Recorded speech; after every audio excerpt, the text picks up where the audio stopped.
नमस्कार welcome back to my channel Aradhana motivation. आज मु आपण मानक पई पुणी एक नुआ वीडियो नहीं आसी। चलतु एंजॉय करबा ए वीडियोटी।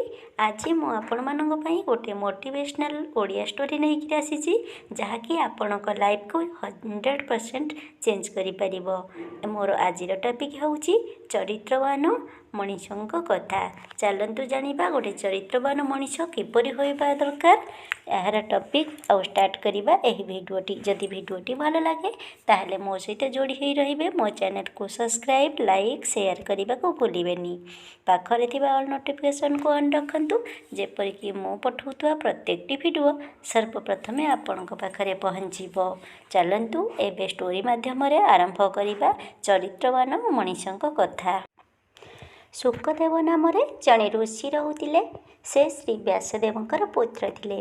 दिने से दीक्षा नेबापाई उद्देश्य मिथिला नगर राजा जनक पाखक गले। राजा जनक कहिले शुकदेव तुमको आसंता काली सकाळे दीक्षा दिया। आज रात्र जापन कर तुमे आमर अतिथि होइकिरी। रात्रि रहिबा पाई अलगा कोठरी बा एक भवनर व्यवस्था करागला। शुकदेवंक पाई परीक्षा नेबा उद्देश्य जड़े सुंदरी युवती को ऋषि निकट को पठागला। किंतु ऋषि बसिथिबा पलंग उपर युवती जनक जाइकिरी बसिले। ऋषि निज गोड़ दुईटी को जाकी से युवती आड़ को पछ करी बसिले। युवती ऋषि को अत्यंत निकटतर हेबाकू चेष्टा कला। तुरंत ऋषि उठी ठिया होई गले और कहिले, हे भौणी तुमे जड़े सभ्य परिवार झील परी जना पड़ुच। कृपा करी एही कोठरी मध्यरु बाहरी जाओ, नचेत मो एठारु चली जीवी। झीलटी चलीगला एवं जाइकिरी राजा जनक को समस्त घटना जणाइला। से जड़े शुद्ध व्यक्ति अटंती। राजा जनक सकाळे शुकदेव को कहिले, ऋषि आपणक सेवा पाई मु जड़े स्त्री लोकंकु ही नियुक्ति करिथिली। आपण ताकू ग्रहण न करी उत्तम संयमतार परिचय देले। आपण जड़े संयमी व्यक्ति अटंती। धन्य धन्य आपणक माता पिता। कबीर परमेश्वरଙ୍କ विचार रे शुकदेव ऋषिଙ୍କ विचार ठारू आहुरी उच्च एवं श्रेष्ठ कोटिर अटे। कबीर परमेश्वर सही राजसभा बसिथिले आउ ए समस्त कार्य से देखुथिले। कबीर परमेश्वर कहिचंती, हे राजा जे ए ऋषि शुकदेव आत्मज्ञानी नथिले। कारण जेतेबेले युवती पलंक उपरे बसिले सेतेबेले शुकदेव ताकू एक नारी भावी निज शरीर स्पर्श करने को देले नहीं एवं बाहर को चली जावाक प्रस्तुत हेले। एथिरू स्पष्ट प्रमाणित हेउछि जे शुकदेव को आत्मज्ञान जना ही नथिला।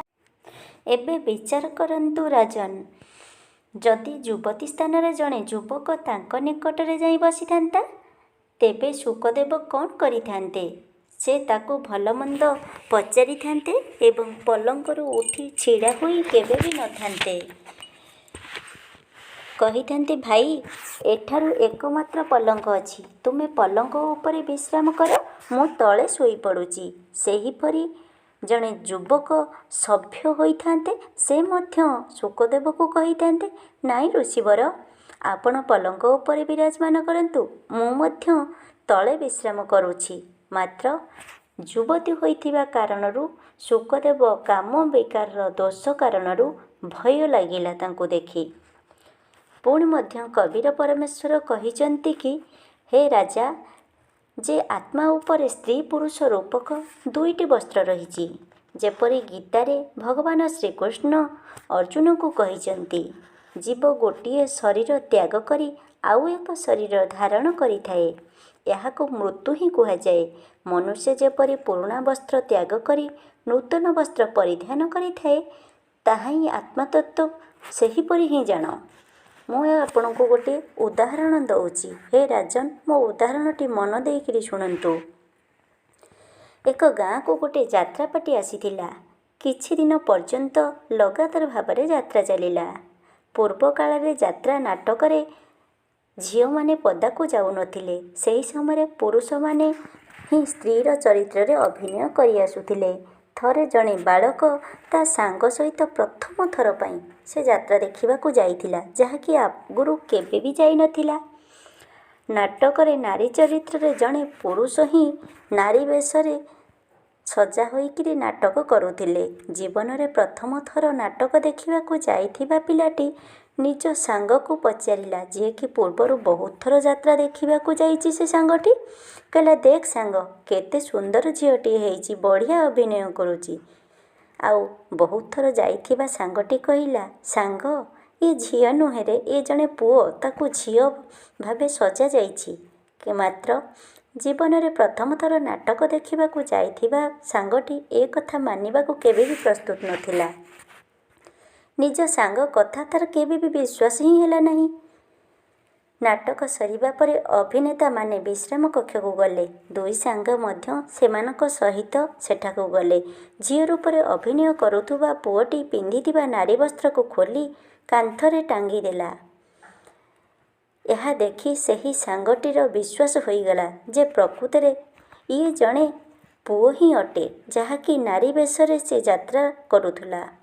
ତା ପରଦିନ ସେହି ଦର୍ଶକ ମନରେ ନାରୀ ରୂପରେ ଅଭିନୟ କରୁଥିବା ସେହି ପୁଅ ପ୍ରତି ଝିଅ ଭାବନାର ବିକାର ବାସନା ଜାତ ହେଲା ନାହିଁ। କାରଣ ସେ ଜାଣିଗଲା ସେଠି ଝିଅଟିଏ ନଥିଲା, ଜଣେ ପୁଅଟିଏ ହିଁ ଝିଅ ରୋଲ୍ କରୁଥିଲା।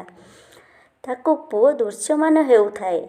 ତେଣୁ ଶୁକଦେବ ଋଷିଙ୍କର ଏହିଭଳି ଆଧ୍ୟାତ୍ମିକ ଆତ୍ମଜ୍ଞାନ ଥିଲେ ତାଙ୍କୁ ସେହି ସ୍ତ୍ରୀ ଲୋକ ନାରୀ ନୁହେଁ, ଆତ୍ମା ରୂପରେ ଜଣେ ପୁରୁଷ ନଜରରେ ଆସିଥାନ୍ତେ ଏବଂ କହିଥାନ୍ତେ ଯେ ଆପଣ ପଲଙ୍କ ଉପରେ ବସନ୍ତୁ, ମୁଁ ତଳେ ବିଶ୍ରାମ କରୁଛି।